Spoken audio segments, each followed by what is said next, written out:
Ok, alors, le document ici est construit, mais c'est pour les débutants. C'est pas vraiment un document pour les pros de InDesign.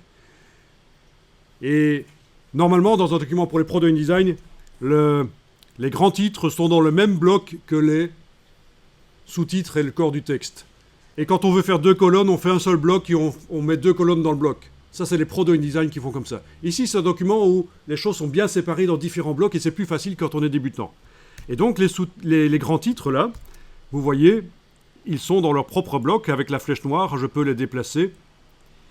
Ils ont été calés sur la grille qui permet d'avoir une structure dans le document. Voilà, je l'ai remis en place.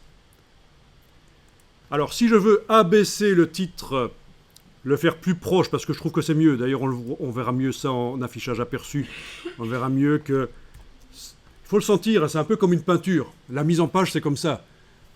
Quand vous faites un dessin, une peinture, une composition, peut-être qu'il y en a certains parmi vous qui connaissent déjà les arts graphiques, vous positionnez les éléments par rapport aux autres de manière à ce que ce soit harmonieux. À un certain moment, si vous avez une sensibilité, vous vous dites « Ah, là, cet élément par rapport à celui-là, voilà, ça c'est pas mal comme ensemble, c'est une belle composition. » Eh bien, c'est la même chose en mise en page. Vous devez faire abstraction du texte et voir les pages comme si c'était un peu une composition. Et vous pourriez vous dire, tiens, là, ce serait peut-être mieux si le titre était plus bas, les grands titres plus proches de ce qui se trouve en dessous.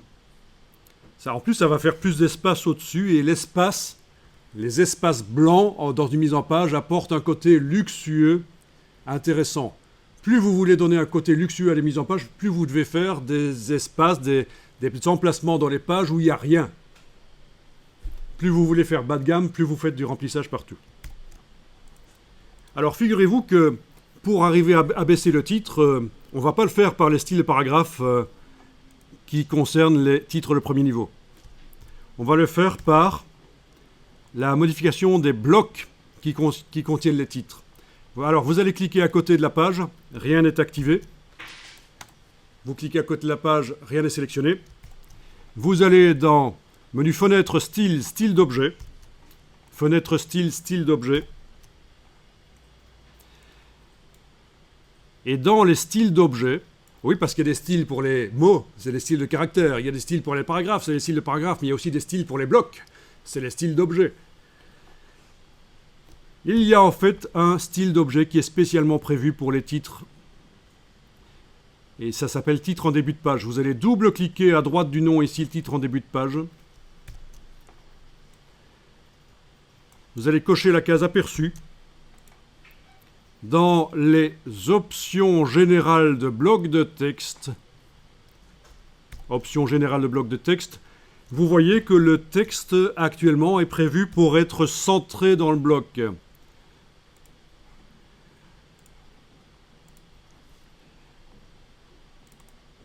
Le texte est prévu pour se centrer dans la hauteur du bloc.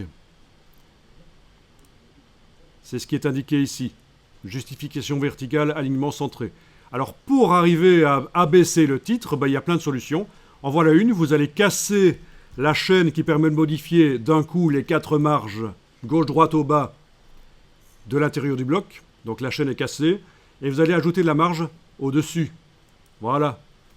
En ajoutant de la marge au-dessus, vous devriez voir que le titre descend. C'est logique. Voilà, j'ai ajouté 9 mm. Je l'ai vu parce que la case aperçue est cochée, on a vu que le titre descend. Et maintenant, on clique sur OK. Sur toutes les pages, les titres sont descendus. Sur toutes les pages, les titres sont descendus dans leur bloc. Ils sont plus proches du texte qui suit. Et c'est plus harmonieux. Voilà. Je vous disais, petit à petit, on améliore le document. Vous n'êtes pas obligé d'avoir le document nickel dès le départ. Ne soyez pas perfectionniste. Le perfectionnisme est une qualité. Pas du tout. C'est vu comme une qualité. Mais c'est une horreur en entreprise. Ça va contre la productivité, ça va contre la créativité. Ne soyez pas perfectionniste. Ce qu'il faut, c'est faire le boulot comme il faut, bien. Les perfectionnistes finissent toujours par détruire leur œuvre, parce qu'ils ne sont jamais contents. C'est une horreur en entreprise, les perfectionnistes. Ce qu'il faut, c'est des gens qui savent travailler vite et faire les choses bien. Bien, ça veut dire que le client est content.